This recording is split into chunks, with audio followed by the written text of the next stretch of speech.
Salutations, Homo sapiens, and salutations to you, Sir Jackson. We have encountered each other once more. In a previous video of mine, I discussed the infamous Munich 1997 concert of the History World Tour, and why I believe it is a weaker performance of his, taking attention away from shows that deserve more credit. We will once again be discussing live performances in today's video, but this time a more positive outlook on a handful of them. That's because we won't exactly be reviewing any shows, since their actual footage is, well, not available in full. Out of all of the performances Sir Jackson has completed, we only have approximately 20% of those in a properly recorded format. The vast majority, well, it's quite difficult to actually sit through. The unfortunate element here is that some of his greatest shows are those that are publicly inaccessible. This is an issue that I briefly discussed in my Munich video, and in fact, I specifically mentioned I would make this video in that one. Truth be told, there are numerous performances which I wish we had in Pro, and I may even release my wish list for those in the future. You have already read the title, let us not waste any more time. This will be my official Pro footage wish list. Pro footage is a term that is used relatively often in not just Sir Jackson's community, but in the concert community as a whole. Pro is, of course, a shorthand of professional, and footage is footage. Pro footage of a concert is a professional recording of the performance taken by cameras which were set up by the performers and venue's team. It's basically the official version of any live show, and the version that most will watch on a normal basis. This is in contrast to amateur recordings, which are those done by crowd members unofficially. Amateurs can actually be pretty decent at this, some managing to get great angles of the stage and its performers, but in general these recordings are rather unsatisfactory. We can, however, go a step under that and receive audio recordings, which obviously are just the audio of the performance with no visual component to complete it. This, unless you'd like to consider still photos as a tangible archive in this context, is the lowest bar possibly reachable for a performance, and signifies that it is truly lost to time. Let us now circle back to Sir Jackson. Munich 1997 is, as you could assume, pro footage. Yes, it's a mix of various shows at once, but all of those snippets are officially recorded by the venues and edited together in a clean video for us to watch today, which I recommend you don't do and instead watch Gothenburg 1997. Just saying. This does tell us that Sir Jackson's estate has the full pro for both July 4th and July 6th and Leipzig, and simply has chosen not to release those minus the VHS for July 6th. If these notes are confusing to you at all, that's because they're from the Munich video. Similarly, Gothenburg 1997 is an example of pro footage. This time it's one singular show with no strange edits to boot. It's perfect, as all things should be,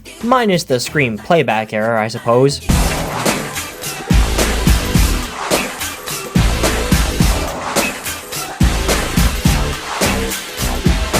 Now here's an amateur recording of Munich Night 1, clearly taken by a member of the audience. Not a horrible angle to be honest, but it's clearly not an ideal viewing experience now, is it? I'm aware I have been showcasing only History World Tour concerts up to now, but don't worry, this video will cover his other major tours. So my wish list, what does that mean exactly? Well, again, most of Sir Jackson's performances are not available in the pro format, and only have amateur recordings or audio recordings for us to see in modern day. Yet, a lot of these performances are actually his greatest, or have very unique moments that deserve to be seen or heard in all of their glory. My wish list refers to the performances that, in my opinion, are most worthy of receiving the pro treatment by Sir Jackson's estate. The performances that both new and veteran fans should see in all of their glory. The performances that can outshine the most iconic ones associated with him today. We will start this list with the Bad Tour, the first of his solo career, and work our way up to the final performances he had done before leaving this world in 2009. I'll attempt to keep my explanations brief for each individual performance in this list, since, as you may be aware already, I have a bit of a tendency to drone on with details that are significant to me, but, well, nobody else. For instance, did you know that the actress from the music video for The Way You Make Me Feel, the second track and third single off of Sir Jackson's album Bad, released on August 31st of 1987, whose name was Tatiana Thumbston, actually performed the song live with Sir Jackson in the 1988 legs. However, she was replaced in March because... Get to the point already! Fair enough, Moxie, that information was completely unrelated. Well, without any further preface, It is time to begin the list. But you didn't even finish the story. We shall open with the Bad Tour, of course, a 123 performance behemoth that all began when Sir Jackson arrived in the city of Tokyo, Japan. He went on to perform 3 shows in Tokyo to open up the tour back to back to back. September 12th, 13th, and 14th, 1987 were all show dates for our good sir. The first 2 we have in Pro, albeit not in the greatest quality, but they are mostly restored and viewable for a modern audience. The third show on September 14th, however, is not as fortunate. I'm currently showcasing some snippets of the Pro that do exist online, but there are merely snippets and the full show has yet to be found on the internet. What could have been a beautiful Tokyo trilogy is dashed. Sir Jackson wears a different colored shirt in each of these shows. Night 1 has a black shirt, Night 2 a silver shirt, and as we can see, Night 3 features a red shirt. In every other show for the 1987 portion of the tour, he would only wear the silver shirt, so seeing the other 2 colors is actually significant. It's for that reason that I yearn for the red shirt performance to come to fruition, and the singing that is currently available sounds quite delightful.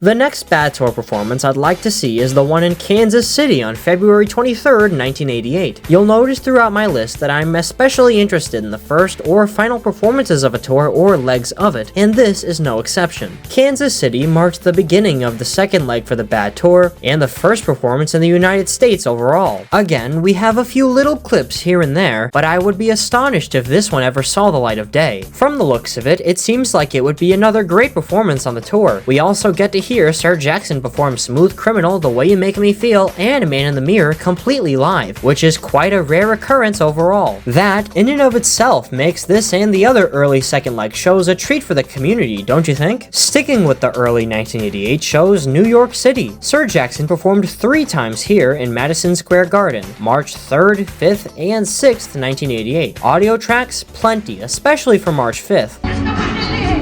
And there are even a couple pro snippets out there, but otherwise, lost. I can't name a specific performance out of the 3 that I would like to see the most, and maybe I'm a bit biased as a city gentleman myself, but any would be lovely. I can't pinpoint any true standouts from the European section in 1988, but I mean, every show of every tour deserves to have its full pro release to the public, those included. For now, let us move on to Tokyo 1988. Over a year after the initial launch in Tokyo, Sir Jackson came back on December 9th and performed 9 times from then until December 26th. What a blowout! Of those 9 shows, we have the pro footage for the December 9th show from the start up to I Just Can't Stop Loving You, and some other amateur recordings of the later shows, and of course, audio tracks.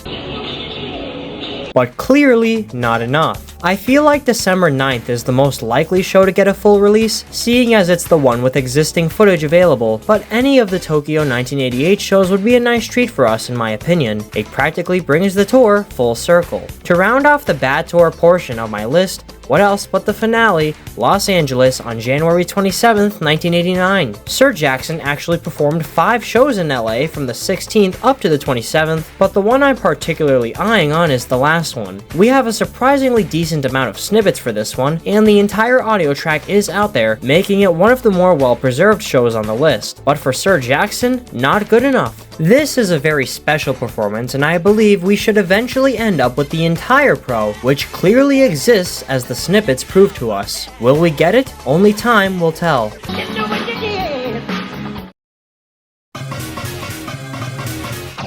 Next up is, of course, the Dangerous World Tour. Yes, the Bad Tour was just called Bad Tour, whereas this one specifically adds World to the title, even though the former was indeed a world tour. Anywho, Munich 1992. This is a show I briefly mentioned during my Munich 1997 video, and now I get the chance to elaborate on it a bit more. This was the first show of the tour, and sported a number of differences from the rest of the concerts. For one, during Jam, Sir Jackson is wearing the black version of the jacket, which we wouldn't see again at all for the 1992 leg. Next, Wanna Be Startin' Something and Beat It are in their studio pitches.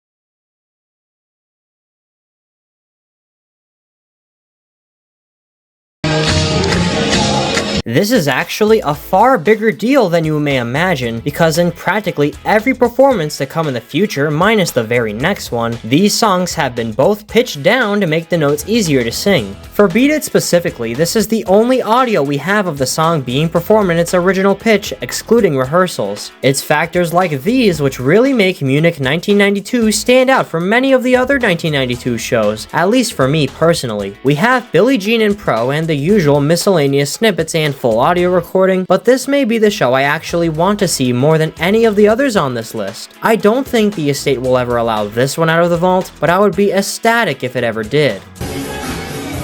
The show right after this, Rotterdam on June 30th, 1992, is the next on my list. There were 2 Rotterdam shows back to back, but I want June 30th more than July 1st, because for one, there's far less archive of it, and secondly, Wanna Be Startin' Something is again in its original pitch, and it seems that Sir Jackson gets quite upset during it. Not terribly sure exactly what has him in such a fit, but one theory is that the song was supposed to have been lowered down already. As for Beat It, we don't have audio, so the pitch is unknown, which only makes it more elusive of a show than it already was. It's one of the most fascinating performances on the list, and it would be great to see in full. Skipping forward a bit, since a lot of Dangerous shows don't stand out all that much, we look at Madrid on September 23rd, 1992. Why? Because Spain is cool. What, is that not a justifiable enough reason to want this one? Look, it would be a really nice asset to have for this tour, okay? The amateur recordings we do have look delightful enough, so the pro footage in addition surely can't hurt. Not much else for me to really add on this one. Remember the 9 consecutive shows in Tokyo during the Bad Tour? How about another set 4 years later? Between December 12th and 31st of 1992, Sir Jackson performed 8 shows in the Japanese city. Naming a particular performance to be seen in Pro is certainly a challenge once more, but the one with the most snippets is December 12th. We also have the full Pro for The Way You Make Me Feel on December 14th, so that's nice. Finishing off the Dangerous section, we of course have the first and final shows of the 1993 leg in Bangkok, August 24th, and Mexico City, November 11th, 1993. These are important milestone shows, even following the commotion that everyone associates with the second leg of the tour. It is rather unfortunate, but the performances surely would not disappoint. To be honest, this tour was the most difficult to create a list for due to no true performance standing out in my personal view, but it still remains true that I appreciate every single performance to some degree. Alas, we shall move on to the History World Tour after this brief intermission. When it comes to tours, I feel like this is the one with the most entries on my wish list, or at least the one with my most passionate entries. Yes, Munich 1992 is my number 1, but my other highest wants come from this tour. As you would expect, Prague is the first entry. Full original set list, red Thriller jacket and Unique come together in DS jacket, live backing vocals on Stranger in Moscow, and even a microphone error during Scream. This show has it all. For me, it's beautiful to have the start of a tour available. It's debatably the most important show that the artist puts on, setting the tone for pretty much every show to come about later on. The same ideas I've shared about the other first performances apply equally here.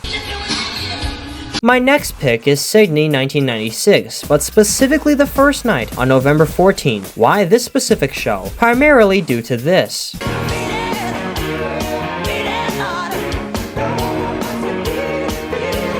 As far as I can tell, this is the only clip we have of Beat It being performed with live vocals rather than playback, and it actually sounds surprisingly good for this era. I want this entire song, and perhaps the rest of the show has some other surprise live vocals we don't know about yet. The only way to find out for sure is to get this full pro out there. Honolulu, Hawaii. After the Bad Tour, Sir Jackson stopped performing tours in the United States for the most part. The Dangerous World Tour had no performances there, but History did go to Hawaii, and only Hawaii. He performed on both January 3rd and 4th of 1997 to conclude the tour's first leg, and as the latter is the final show, of course I advocate for its release. Similarly, the first show of the second leg, Bremen on May 31st, 1997, is also relatively high on my list, if not only for the fact that it's the first ever performance of Blood on the Dance Floor with the red blazer that looks almost exactly like mine. Perhaps I should consider doing my own performance of that track, shouldn't I?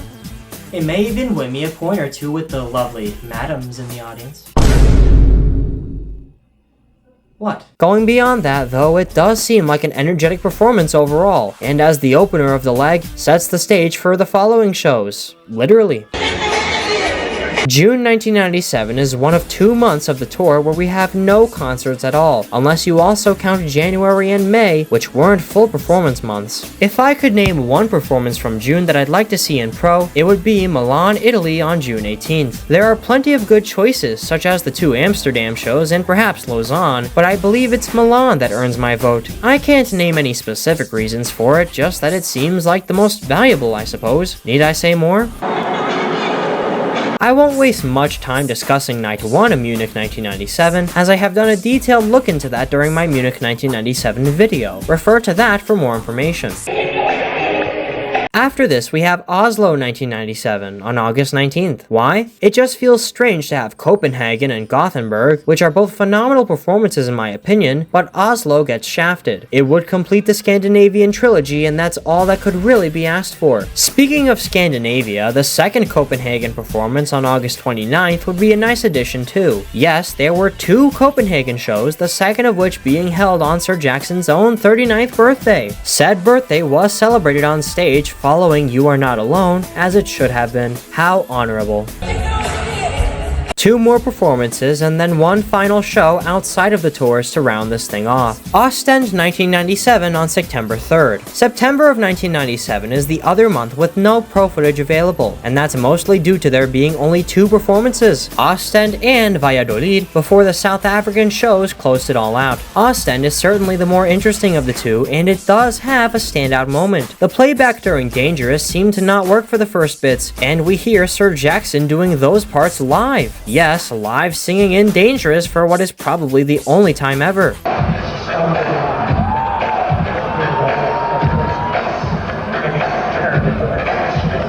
That fact in and of itself warrants an archive of this performance.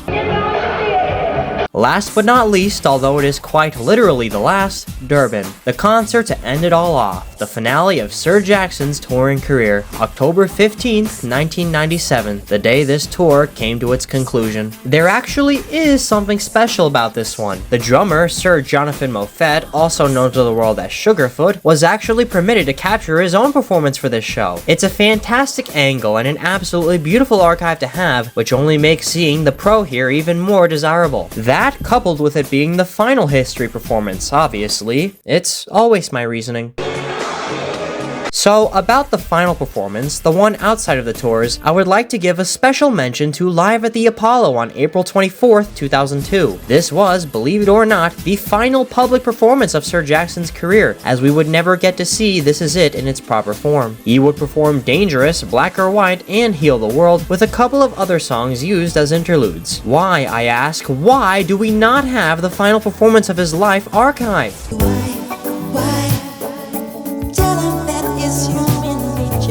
No, it's not human nature to ditch history like that. Oh, Lord have mercy. Well, Lord have mercy. Well, Lord have mercy. Oh, come on! So yes, what's the deal with that? It absolutely needs to come out sooner or later, otherwise we'd be doing a complete and utter injustice to this Sir's legacy, as if his legacy hasn't been tarnished enough as is. Before we conclude, allow me to make this fact abundantly clear.